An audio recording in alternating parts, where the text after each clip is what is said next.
Hello everyone, welcome to my channel Bhavna smart academy. My name is Bhavna. और आज जो हम टॉपिक पढ़ रहे हैं वो है क्लाइमेटिक और sunspot theory of trade cycle. इसके बारे में आप लोगों ने सुना ही होगा कि सबसे पुरानी थ्योरी जो है ट्रेड साइकिल की वो ये समझी जाती है। ठीक है। और आज जो हम इसमें पढ़ेंगे वो हम पढ़ेंगे एक तो इसका मीनिंग किस तरीके से हमारे ट्रेड साइकिल को इफेक्ट कर रही है, इसकी क्या एजम्पशन होगी, क्रिटिसिज्म होगी, वो आज की इस वीडियो में हम कवर करेंगे। अगर आपको इनके नोट्स चाहिए तो वो आपको मेरे टेलीग्राम चैनल पर मिल जाएंगे, जिसका लिंक आपको डिस्क्रिप्शन बॉक्स में दिया गया है। साथ ही और भी जो हमने थ्योरी पढ़ी है ट्रेड साइकिल की, उनके भी लिंक आपको डिस्क्रिप्शन बॉक्स में मिल जाएंगे। ठीक है। So please check this and like comment and share कर दीजिएगा एंड सब्सक्राइब कर लीजिएगा। तो लेट्स स्टार्ट अवर टॉपिक। वो है क्लाइमेटिक। जैसे कि आपको नाम से ही पता चल रहा है, सबसे पहले यही देख लेते हैं कि इसके फाउंडर कौन है। डब्ल्यू यानी कि विलियम स्टेनली जेम्स। ठीक है, इन्होंने ये थ्योरी दी थी। उनका ये कहना था, देखो ये यहाँ पर लिखा हुआ है कि ओल्डेस्ट थ्योरी है। ठीक है।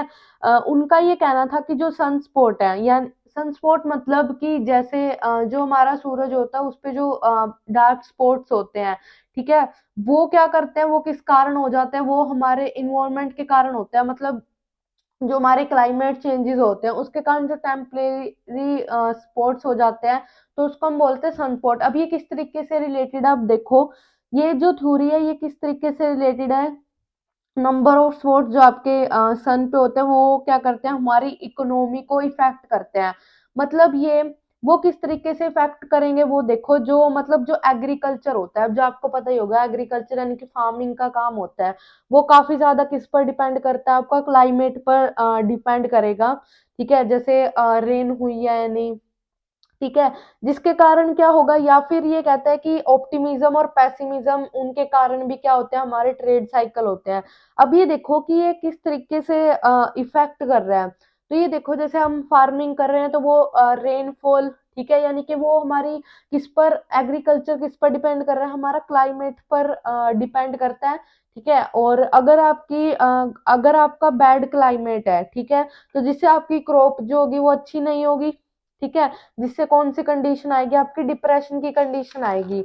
अगर आपका अच्छा क्लाइमेट है तो आपकी एग्रीकल्चर और जो आपकी ट्रेडिंग इंडस्ट्री होगी वो क्या होगी, ग्रो करेगी। ठीक है। तो इस तरीके से हमारा जो क्लाइमेट होता है वो क्या करता है, इफेक्ट करता है हमारे बिजनेस को। अब देखो ये ट्रेड साइकिल किस तरीके से इफेक्ट कर रहा है।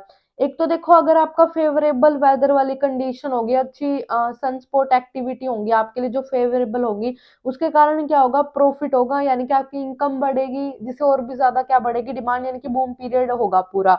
रिसेशन के केस में अगर वेदर कंडीशन अच्छी नहीं होती, मतलब वो बुरी होना स्टार्ट कर देती है, जिससे आपका क्या होगा, इनकम कम होना स्टार्ट हो जाएगी और डिमांड भी क्या हो जाएगी, कम हो जाएगी। अगर ये रिसेशन का पीरियड ज्यादा टाइम तक रहता है तो आपको डिप्रेशन भी फेस करना पड़ सकता है। ठीक है। जिससे आपका क्या होगा, एग्रीकल्चर आउटपुट जो हो जाता है वो कम होना शुरू हो जाएगा। बस इसमें यही है कि कैसे हमारा क्लाइमेट जो है वो क्या कर रहा है, इफेक्ट कर रहा है। इसकी अजम्पशन क्या कहती है कि ये क्या बताते हैं, सनस्पॉट एक्टिविटी और जो वेदर की कंडीशन है वो क्या कर रही है कि उनके बीच में क्या एक डायरेक्ट रिलेशन है, वो इसमें हम क्या करते हैं, जूम करते हैं। और यहाँ पर एग्रीकल्चर जो है वो क्या कर रहा है, इंपॉर्टेंट रोल प्ले कर रहा है, उसके कारण ही क्या हो रहा है, हमारे इकोनॉमी में इफेक्ट हो रहे हैं। और अदर सेक्टर भी उससे क्या हो रहे हैं, इफेक्ट हो रहे हैं। ये एज्यूम करते हैं कि जो क्लाइमेट फैक्टर होते हैं उसके कारण ही क्या होता है, बिजनेस साइकिल होता है, यानी कि और कोई फैक्टर तो इफेक्ट ही नहीं करते, क्लाइमेट फैक्टर ही करते हैं, ये एज्यूम करा है। क्रिटिसिज्म की बात करें, it is difficult to correlate business cycle with climate circle. मतलब इनका कहने का मतलब ये है कि हमारे लिए बहुत ज्यादा डिफिकल्ट हो जाता है कि क्लाइमेट चेंजेस को बिजनेस साइकिल से क्या करना, रिलेट करना। ठीक है। लैक ऑफ प्रूफ, इसका कोई साइंटिफिक जो है वो सॉलिड इसका कोई प्रूफ नहीं है कि इसके कारण ही होते हैं।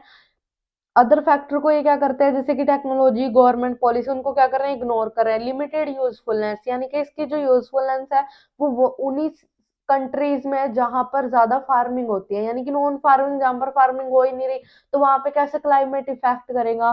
तो ये थी हमारी theory, climate theory. I hope आप लोगों को समझ आएगी। इनके नोट्स आपको मेरे टेलीग्राम चैनल पर मिल जाएंगे। तो अगर वीडियो पसंद आई हो तो लाइक कमेंट एंड शेयर कर दीजिएगा एंड सब्सक्राइब कर लीजिएगा मेरे चैनल को। So thank you so much, bye bye guys.